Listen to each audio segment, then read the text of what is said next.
He's at an airport with a cat. Okay, that sounds, wow. You know, I better check on him. Big season finale right there, you know? Better go right now. Also, I told you not to get a dragon, Morty. This is your fault. You. Worst adventure ever. Worst adventure ever.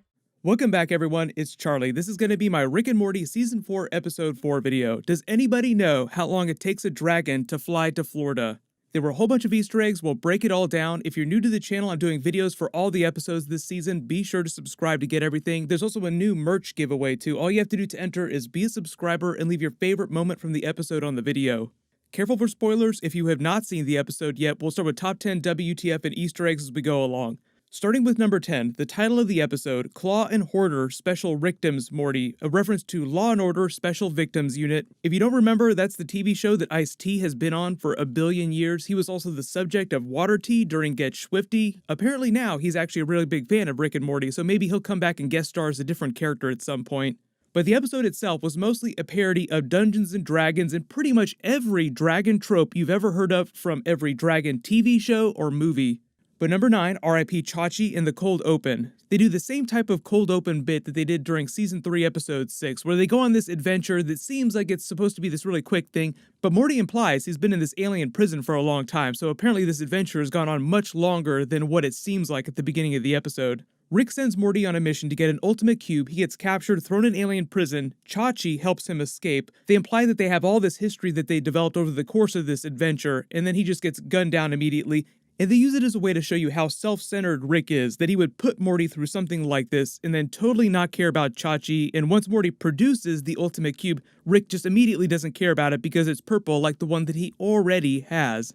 They also use the cold open to show you Morty being more assertive, recognize how much Rick is being a dick, demanding that he get his dragon. It's just part of the general progression of the Morty character, slowly becoming more assertive and sure of himself. The funny thing about that, though, they pay it off at the end of the episode, is that even though he is becoming more assertive and sure of himself, his ideas aren't getting better. Worst adventure ever, Morty, as they all run off in different directions. Even though we learned this in last week's episode, Rick reminds us that he's familiar with Marvel Comics because he offers to give him Wolverine claws. During last week's episode, he made the Doctor Strange joke, rip off Doctor Strange, so he has seen the Marvel movies. The bit about nerds refusing to admit that they're Christian, being into dragons, I think is mostly a general dig at the paradox of being a nerd who's into fantasy but also science fiction, two genres that are typically in opposition to each other in the way they explain how things work. Bringing it back around to the Doctor Strange movie, that movie attempted to explain magic in a scientific way. And Dan Harmon consulted on the Doctor Strange movie, punching up their script in some places to help them explain some really complicated scenes in really simple ways. They said that the reason why he was brought onto the Doctor Strange movie is because of the Rick and Morty stuff, because the Marvel people that make those movies like Rick and Morty because they're able to explain very complicated concepts in very simple ways. The whole bit with Rick accidentally gassing himself while trying to get Morty to shut up and then just landing himself in the hospital with all those injuries is just to pour salt on the wound, reminding you that he's no longer head of the family like he was during Season 3, where Beth walks in and says, "Did you actually promise Morty a dragon? Yeah, you have to live up to that promise." Number 8, Morty gets his dragon. Dan Harmon is voicing the wizard who controls all of the dragons and executes the soul bond contract with Morty. The soul bond itself is a combination of references and Easter eggs for a bunch of different dragon-based movies and TV shows. Like when Rick is shown being hurt because the wizard is hurting the dragon, or when Summer shoots the dragon in the eye, that's a reference to the movie Dragonheart with Sean Connery. The dragon in that movie gives a human half of its heart, linking them, so when you hurt one, you hurt the other. But the soul bond is a reference to dragon bonding, something that shows up in a bunch of different TV shows and movies. The very overt sexual jokes that they laid on top of this, though, made me think more of the Anne McCaffrey Dragon Riders of Pern series. If you've never read that, there's this intense psychic bond between dragons and their riders that forms, and when two dragons go into heat, so to speak, and start mating, the psychic feedback loop that it causes with their riders forces the riders of the different dragons that are mating to mate themselves, sometimes involuntarily. Like Morty didn't want to have anything to do with their creepy group soul bond session, but he has to anyway. Just another thing that Rick will probably have to erase from his mind. Jerry's Mind Blowers 2 got a big callback at the end of the episode. But if you watched Game of Thrones, you also know that dragon bonding is something that's common to that series of people of Valyrian descent, like the Targaryen family. But it's not quite as intense during the Song of Ice and Fire series as it is during the Anne McCaffrey book series. A lot of all these magic tropes and jokes reminded me of Dan Harmon's Harmon Quest, which is also his ongoing Dungeons & Dragons role-playing game that he turned into a web show. We also meet Balthramar the Dragon, played by Liam Cunningham from Game of Thrones, Sir Davos himself, finally playing a dragon. They keep referring to the dragons like cats, and then there's a separate talking cat in the episode. The noises that the Game of Thrones dragons made were modeled after large cat animals that purr. But number 7, Jerry's talking cat. You may have recognized that the talking cat that Jerry goes to Florida with is voiced by Matthew Broderick himself, but the cat itself was mostly their B story, and they said that he was created to be this metaphor for the voice inside the writers' heads in real life, overthinking problems. So that's why the cat kept telling Jerry not to overthink things. It was the writers speaking to themselves in a meta way through the script.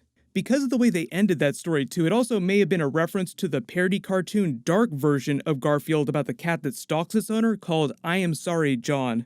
Number 6, Rick wants to slay the dragon. He breaks the fourth wall when he says that this is the end of the Morty Gets a Dragon episode because he knows that they're inside a fictional TV show.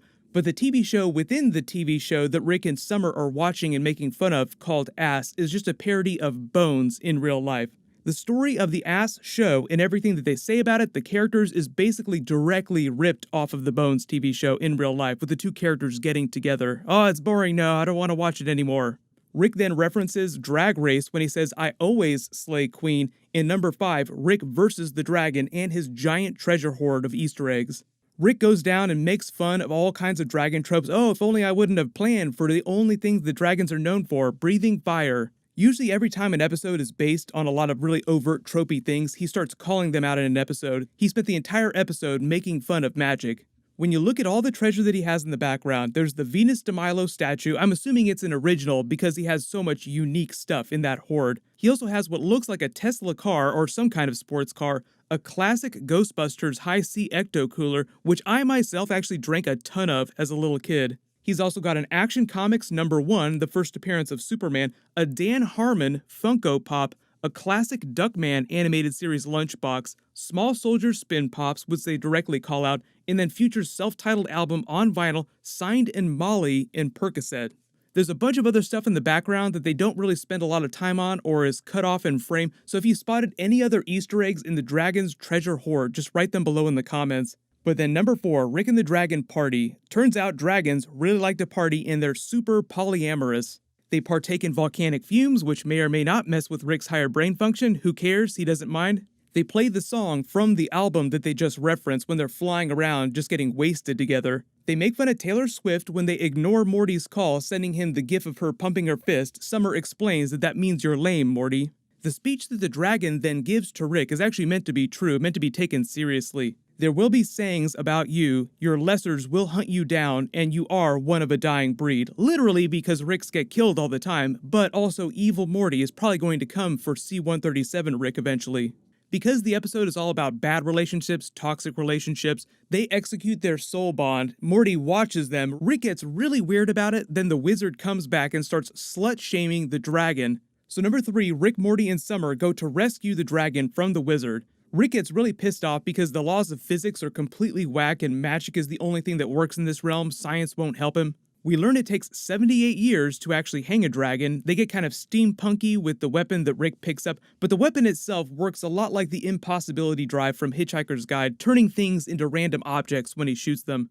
Rick continues to make fun of magic because it seemingly has no rules. Why be worried about anything when it doesn't make any sense? Summer even tries to shoot an arrow out of her butt before she accidentally hurts Rick by shooting the dragon in the eye. When the wizard stomps out too, if you look in the background, you can kind of see him like he's been Skyping with some scantily clad sorceress in the background. We meet the other slut dragons, some of which are so weird and creepy that the other regular slut dragons don't want to have anything to do with them, yet they all wind up in that creepy group soul bond with the creepiest, oldest, grossest dragon called Shadow Chucker. He seems like something out of the bowels of some creepy Tumblr fanfiction in his staff that he carries around, which Rick doesn't notice right away. Oh, I just saw what the staff is. But they force themselves into that group soul bond, they defeat the wizard. It's actually some beautiful animation, even though when you think about what's actually happening in this scene, it's kind of gross. They defeat the wizard, who somehow makes his suffering worse by freezing himself before the dragon roasts him alive. Just more Harmontown, Harmon Quest jokes. Rick makes fun of the wizard's magical portals because who writes on portals? And then things get super awkward when Liam Cunningham's dragon follows them home, hoping to continue their weird toxic relationship. First with Rick, who then leaves to help Jerry, which tells you how badly Rick wants out of this situation. Then Morty, who just repeatedly has to tell him to leave because the dragon starts to embarrass himself. Rick also breaks the fourth wall again when he says that there's a real big season finale situation with Jerry that he has to help out with. Then blame everything that happened in this episode on Morty because he's the one that wanted a dragon so bad. But number 2, WTF, Jerry's mind blowers. Rick goes to pick up Jerry at the airport with a talking cat. They find out why the cat can talk. It turns out it's so horrific that Rick has to erase Jerry's mind. You're not really meant to understand why the cat can talk. Remember, the whole point of the cat storyline is just the writers not overthinking things. Sometimes something weird happens in an episode for strange reasons, and it's not meant to make a lot of sense. In number 1 WTF, the post-credit scene. With the dragon homeless, dragging his treasure hoard down the street, the random dude tries to pick him up for money until the talking cat, Matthew Broderick, comes back to start a relationship with it and get him to fly him back to Florida. How long does it take a dragon to fly to Florida?